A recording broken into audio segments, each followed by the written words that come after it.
You want to go ahead? Sure. Okay. Good morning, everyone, and welcome to the first of 4 webinar series on the topic of opportunity zones. Each of these webinars will take place the next 3 Wednesdays, all at 11 o'clock. I hope you recognized on the online registration process that you could automatically pre-register for any and all of these webinars that you wanted. And if you didn't, you're welcome to go back up and sign up again. But they will all take place on Wednesdays at 11 a.m. for the next 3 weeks. We have a couple of presenters today. I want to introduce Michael Eggleston, the Community Development Advisor in the Finance Group for the Federal Reserve Bank of St. Louis. And Mike is going to speak today on the resources that have been made available for opportunity zones and about opportunity zones. My name is Sally Hemingway. I'm the Division Director for Business and Community Services here at the Missouri Department. Okay, someone just put us on hold instead of mute.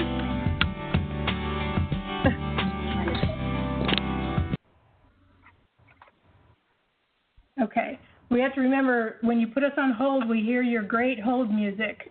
So please mute your phones if possible. Anyway, I'm Sally Hemingway. I'm the Division Director for Business and Community Services here at the Department of Economic Development. And Maggie Coast is our DED Director of Communications, is actually hosting the webinar. We will be recording this if it works. If not, we'll post the PowerPoint presentation on the website so that you can get all these great resources at your disposal after the presentation. As of yesterday, we had, yesterday afternoon about 1 o'clock, we had 154 people joining us today. The audience is a mix. It's a makeup of local government officials, consultants, law firms, property developers, planners, economic development organizations, and economic developers, and chambers and more. And we have guests actually today from the National Governors Association as well, so we welcome them to the first of 4 series.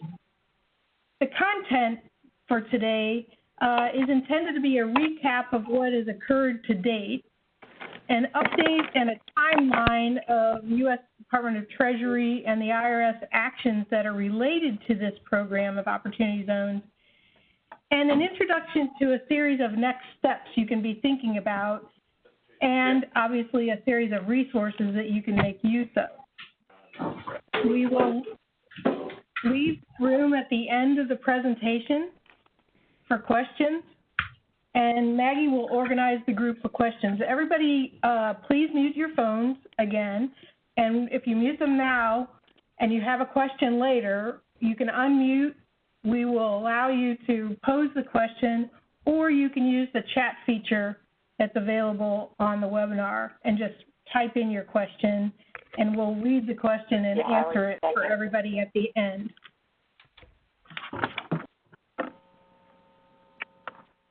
Before we start today's series, I want to spend just a few minutes on what's coming up in the next 3 weeks.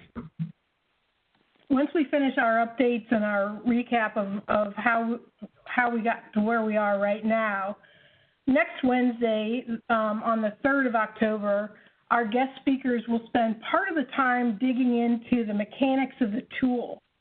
And for a lot of us, I think this is such a different means of attracting capital into an economic development project that I think we have to spend some time on learning how the tool works mechanically, what it is, what benefits are derived by the investors, why would they want to make those investments, and what are the rules for investing from a fund?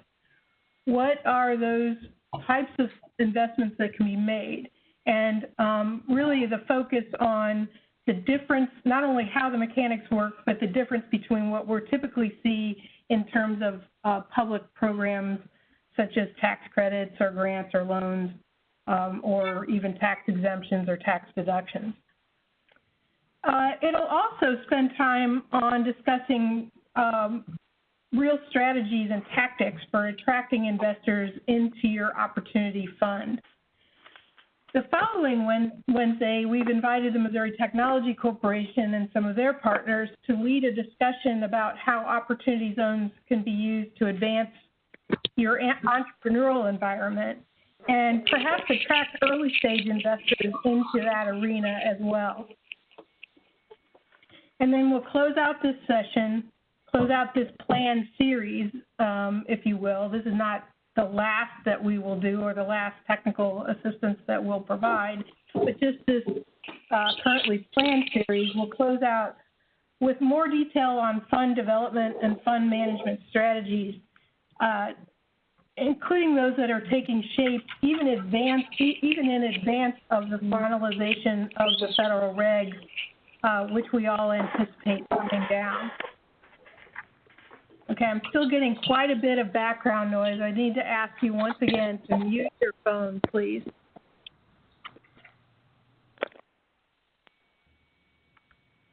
Each of the intended series is going to get slightly more detailed in its content as the weeks progress.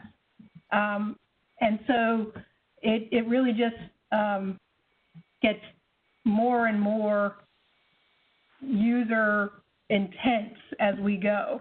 And hopefully you'll see topics not only that are of interest to you, but interest to your partners. And please feel free to invite others to join in these webinar series. You can register at any time and register for any one of the series or all of them at any time. I also want to take a minute to invite you to make suggestions for other activities that the Department of Economic Development can sponsor that would assist in the overall efforts that are needed to make the most of this tool. As I'll describe further in the presentation, it is a different method to attract capital and will require proactive efforts to make it work and make it work well for Missouri communities. So we're going to spend some time on as I said, next week on the differences and on the details of the mechanics of this. But I think it's important that if we're not providing whatever technical assistance you think we should, that you make suggestions to DED about how we can make those improvements as well, and what we can do, what you might see other states doing that we're not doing. So first, a little about your competition. You can see on the screen the map depicts 8,700 different zones that were designated by the U.S. Department of Treasury last spring. And Missouri zones are right smack in the middle of all of those orangish dots. By comparison to like old federal empowerment zones and renewal communities, which was, I believe, the last time the federal government, other than the New Markets Tax Credit, which used qualified census tracts, the last time that they did a broad tool nationwide based on specific benefits. The old empowerment zones and renewal communities only totaled 80 nationwide, and we have 8,700 opportunity zones that are formally designated. Since opportunity zones, when they're established, can place investments in any zone, even across state borders, or since opportunity funds, when they are established, and again, we're waiting for the Treasury rules to come out in their final form. When those funds are established, it's important to note that investments can take place in any zone, even across state borders. So Missouri's zones and projects that are trying to attract investments from funds have to view the larger universe when they think about their strategies of attracting capital. So it's not a competition that exists merely within your community, because those funds can be deposited, those investments can be deposited into any fund and work on any particular project that's identified. across the nation, 11% of the U.S. population ended up inside an opportunity zone. And the zones were split relatively evenly between urban and rural zip codes. So on a 100% scale, there were probably between 20 and 25% of the zones ended up in suburbia. And the balance of that, the remainder, ended up in a split almost evenly between rural and urban zip codes. The households in the zones nationwide have an average lower home value, lower homeownership rates, and higher levels of cost burden than the national average. You would expect that in a zone that was identified based on a level of poverty, but I think it also indicates, and the Enterprise Community Foundation also think it indicates that states on an average didn't cherry pick. They didn't go out and select the highest end that they possibly could. They actually chose zones where there's a balance between higher need areas and those with employment growth. So nationwide, the average poverty rate of the 8,700 zones nationwide is 31%. 3/4 are actually in zip codes with employment growth.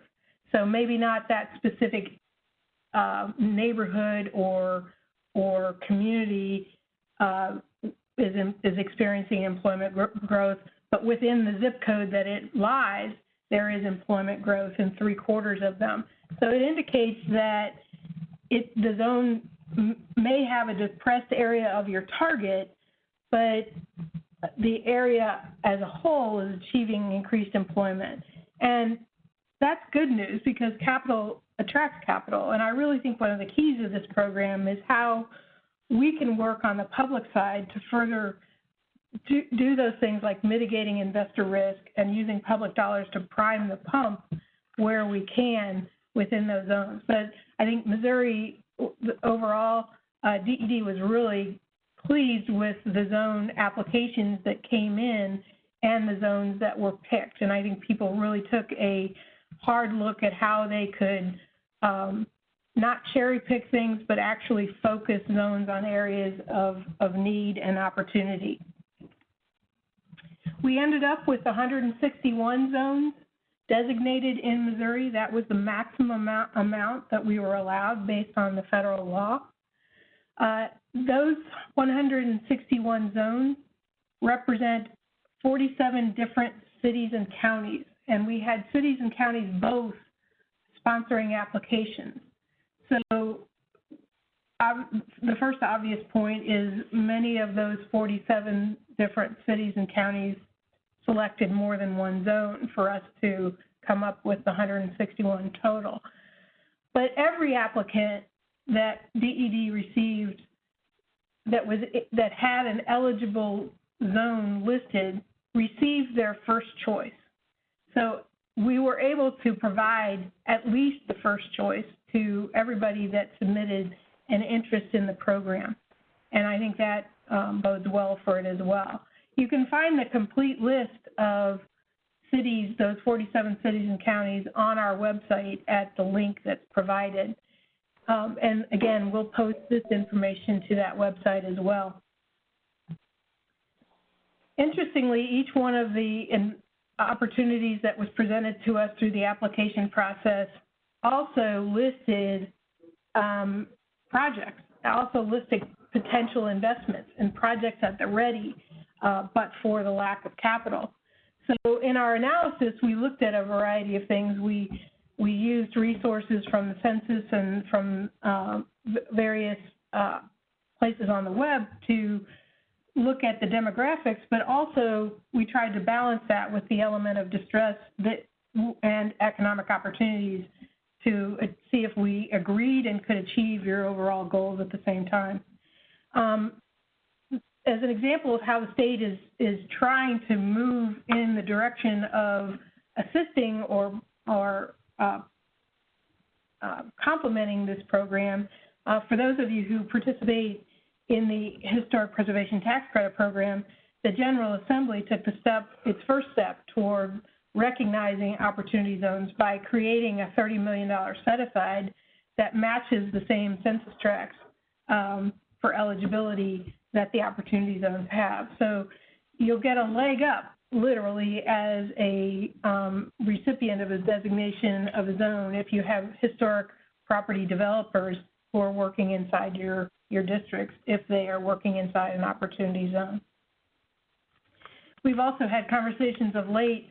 I have a meeting next week with a group of members of the House who are interested in further finding resources and things that we could match and parallel and place in tandem with the Opportunity Zone program. There's a good representation from across the state, and again, everybody who applied received their first choice. This map, this first of three maps, represents the state as a whole, but then we also did blow-up maps of Kansas City and St. Louis, which we'll just kind of cruise through as well.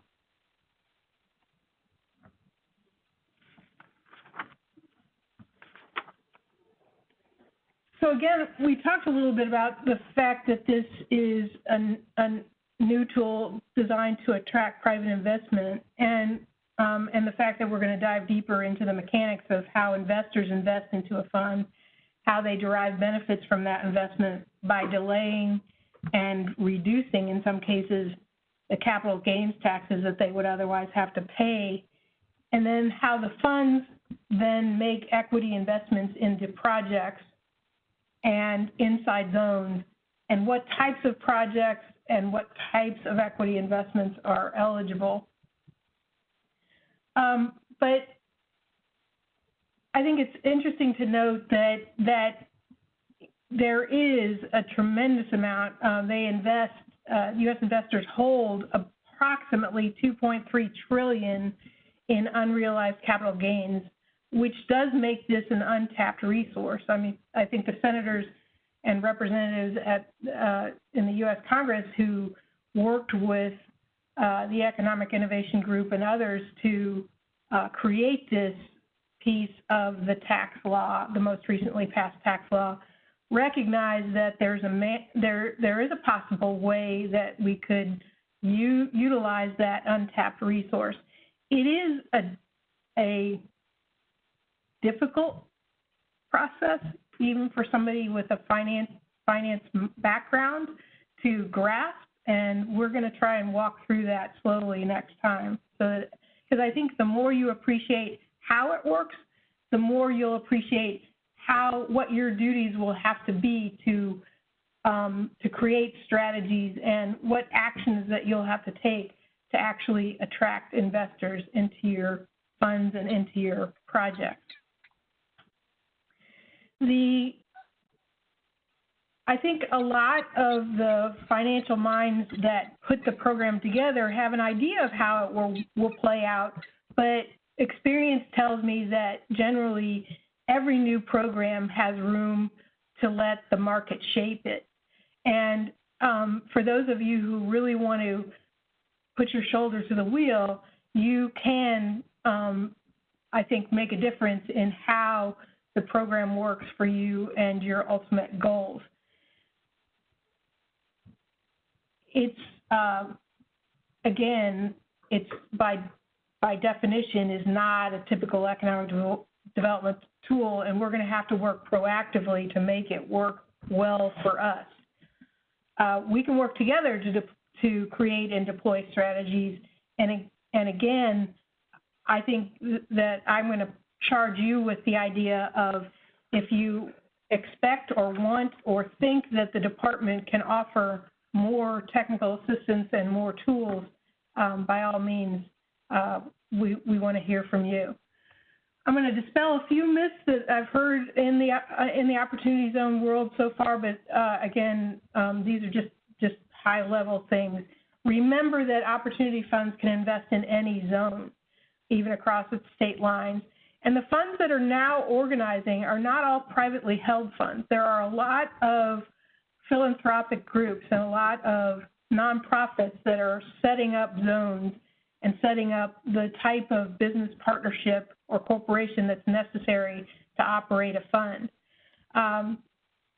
There is some risk that accepting investments now, even though you can accept investments now from investors, they still face some risk without the final rule being published. And so we'll talk a little bit about that next time as well.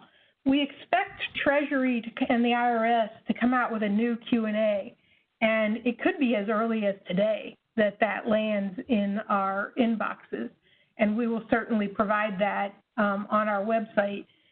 Mike is going to talk about how you can get a link to the IRS and Treasury website that focuses on our opportunity zones. But the key is I think we're going to really have to wait until November or December for those final rules to come out. So we can continue to work during that time to learn all that we can about what we can do now and what efforts we can take. Things like developing those local strategies to build your market, engaging the marketplace and recruiting that investment, just simply identifying investors and fund managers and creating your deal flow. You need a lot of your applications actually expressed deals that were ready to go. And the question is, how do we connect those deals to investors, and how do we connect those deals to funds? Identifying entrepreneurs and property developers, and literally stealing ideas from other states and cities. You know, there's nothing wrong with researching and finding a good idea and taking it for your own. And then on that note, I want to introduce Mike Eggleston from the St. Louis Fed, who's going to help you identify some of those resources. So I really want to thank you for attending today. I will come back around at the end of Mike's presentation and we'll wrap up with questions, but we will pass the mic over to Mike. All right, great. Thanks, Sally. I'm just very happy to speak about this new program, Opportunity Zone. Sally and Maggie, thank you for asking me and for facilitating this and the ongoing conversations. I do have to say here, the views in this presentation, they're mine, and they don't necessarily reflect the views of the Federal Reserve Bank of St. Louis.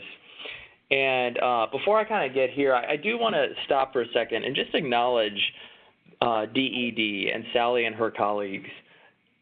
There was no requirement that that came down at the federal level to engage really local stakeholders in the process of identifying opportunity zones. What's in the legislation is that the governors had to submit recommended zones by a certain date, but they weren't really given anything else that they had to do.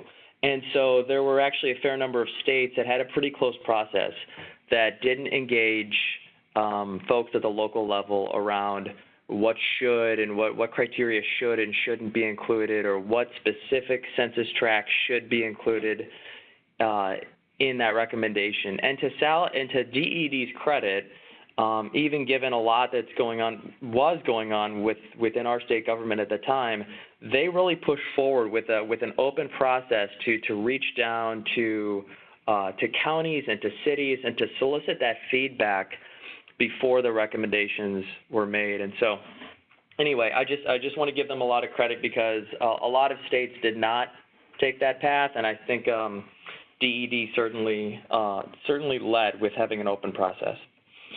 Okay, so on to the presentation. There are many organizations, many of which you have probably heard from, either directly representation in person or presenting on webinars.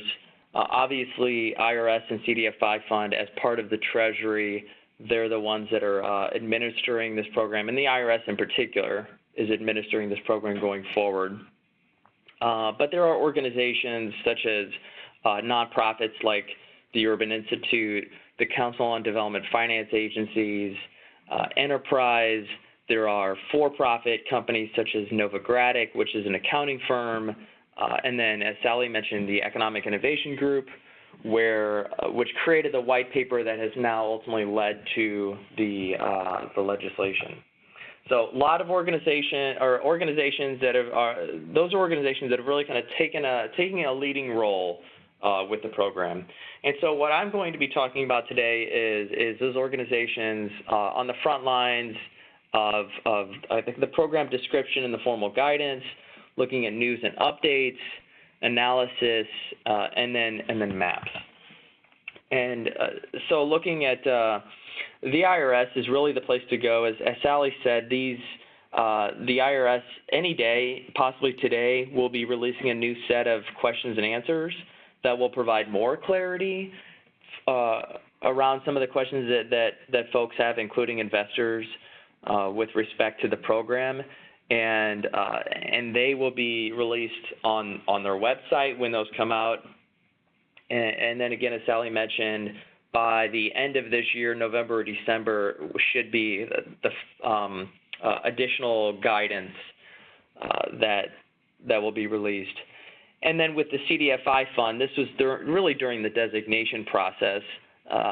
They played the role in keeping everyone updated as to the list of designated zones.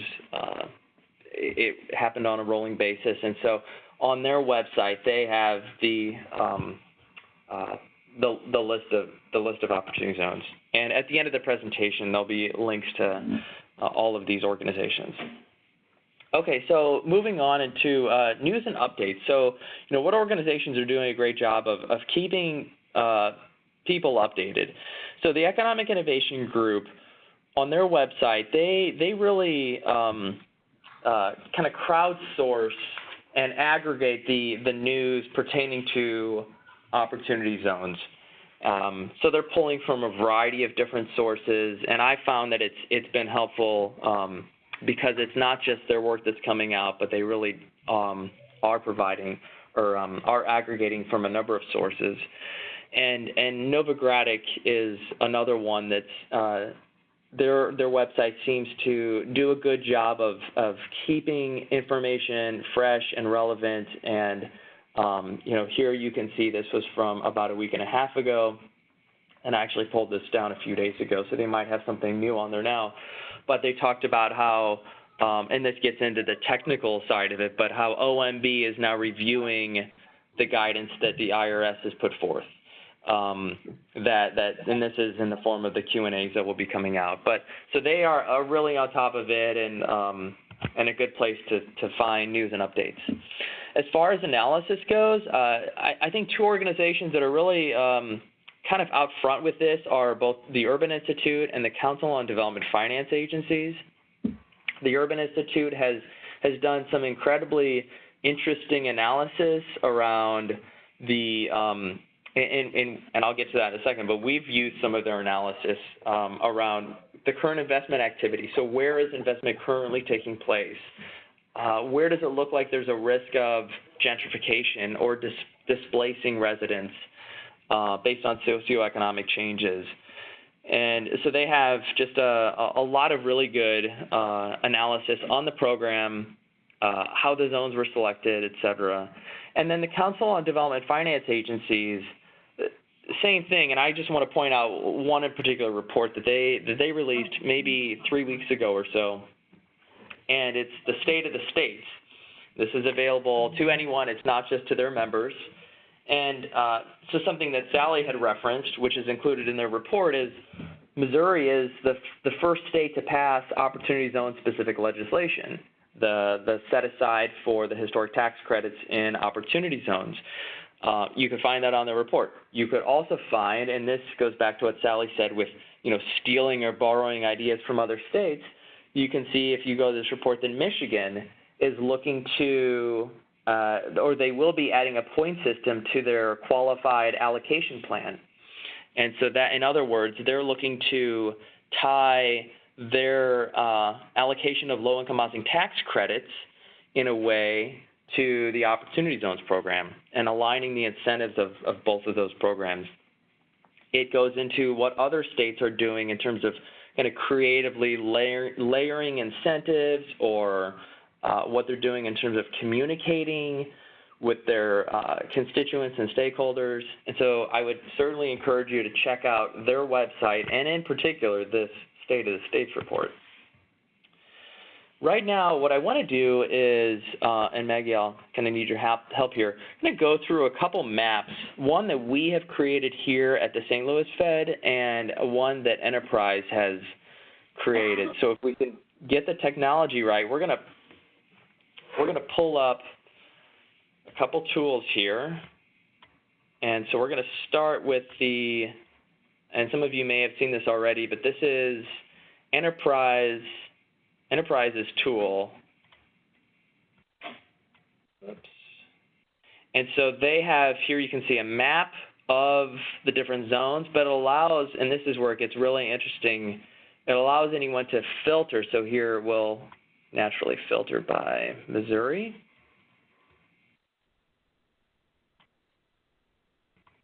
Whoops, wrong state.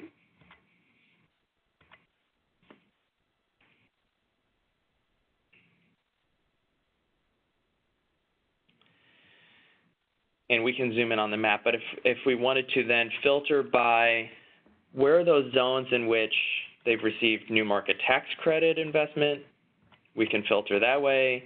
We could filter down, they've got this opportunity 360 where they take a lot of publicly available data from the census and others to look at housing stability and economic security. And so if I'm in an opportunity zone where the priority of the local leadership is really around housing stability, well, maybe we want to move these arrows a certain way. And so we can filter based on additional criteria that they've provided in addition to where some existing funding is going, or it talks about here intersects with a promise zone if it's included in a HUD choice neighborhood or in an empowerment zone. So a very robust tool that I would encourage you to check out if you haven't already done so already. And then with this map here, we can go in and zoom in a little bit. And let's say we want to, whoops. Okay, well, I'm going to just stop here because I'll probably screw this up. But it is a really robust map that I would encourage you to check out. And then, Maggie, if you can help out on pulling up the Fed's website, I want to just demonstrate now an interactive map that we have put together, which is based on data from the Urban Institute around investment activity and where it looks like there could be a risk for displacement. And one second here.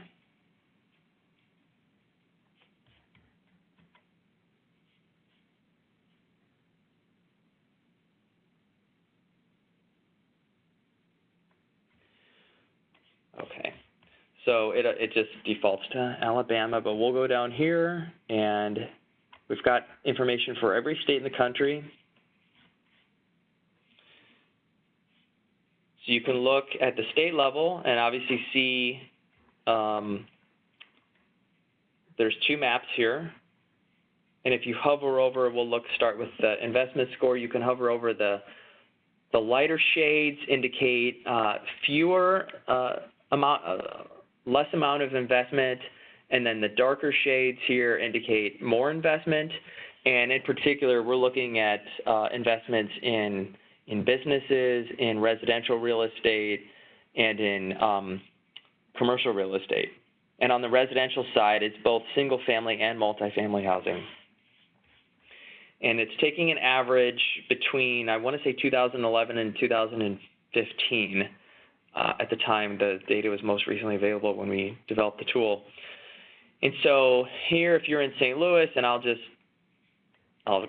start with St. Louis because that's where I am right now. So if you want to look at St. Louis City, you can go down and click the apply filter.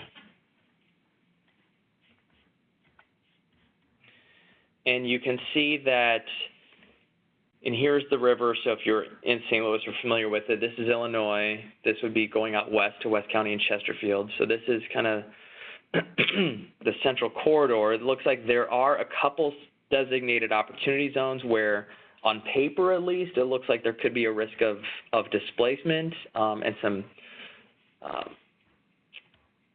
And then as we go down here, we can see where does the current investment, what does it look like?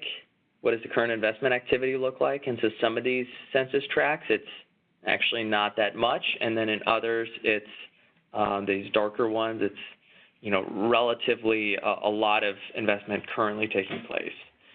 And so the reason and I can give another example here. So we'll go across the state now, and we'll look at Jackson County.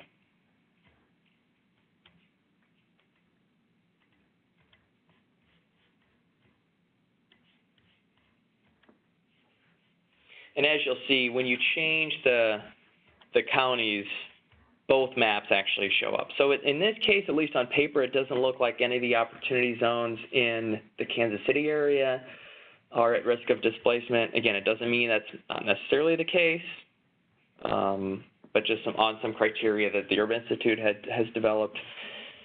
And then in investment score, same thing. So you can see where the current investment activity is, what does it look like based on all of the opportunity zones in Jackson County. And if you had more information, or wanted more information about, okay, well, what does the Fed mean by displacement? We can come down here and we can see it's the changes in these 4 areas. So the share of residents with a bachelor's degree or higher, the change in median family income, and the share of non-Hispanic white residents, and in the average housing cost burden. Share of families who are housing cost burden.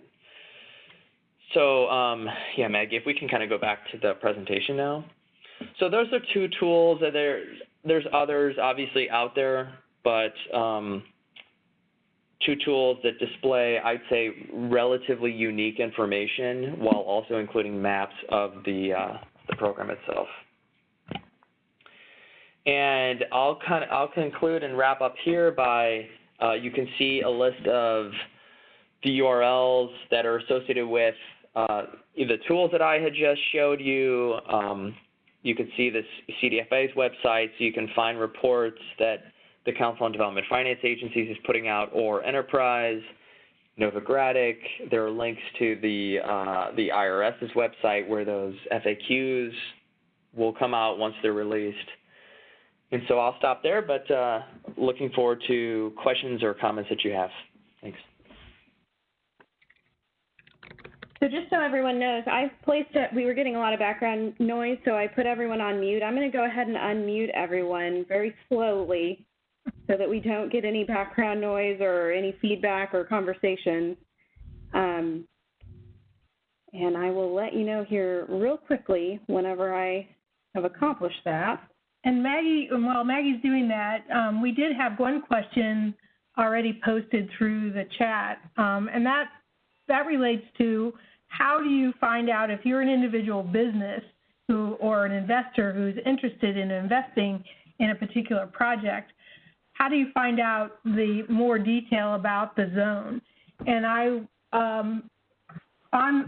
know specifically on the CDFI website that Mike showed earlier that you can actually keep double clicking all the way down to bring the zone into a much more detailed view. And then you can change the layer where you can get Google Earth with a street image view, and you can see the boundary of the zone based on a map that you'll recognize.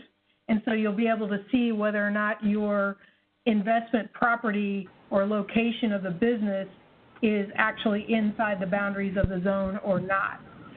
DED is also building a similar type of interactive map on its website. It's up there, but I don't know that it has all of the same layers that you can filter and use that the CDFI Fund has. And Mike, I don't know, does your map also offer those different layers?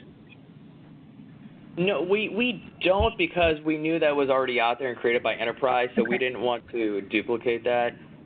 Great. So both Yeah. CDFI and Enterprise have that opportunity, and Mike's got those links listed on his deal. So hopefully that answers that question. Okay, as you can hear, the background noise is back, and that means that everyone is unmuted on the call that I can unmute from WebEx. So, are there any questions for Sally or Mike?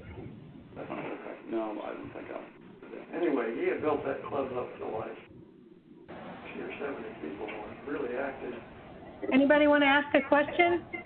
You're unmuted now.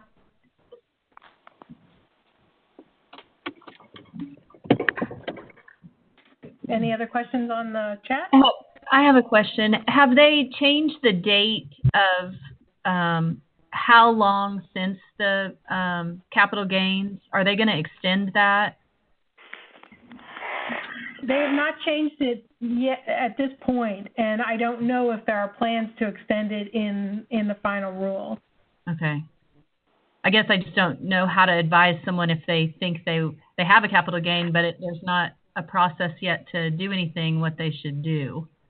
That's the difficult that's the difficult position that we're all in, is balancing that timing, because what she's referring to is there is a minimum amount of time that your funds can sit in an opportunity zone fund before they have to be invested in a project in order for you to take advantage of the deferral of the capital gains taxes. So the risk is, since the final rule isn't out yet, we don't know if they're going to change it or if that count is still applicable.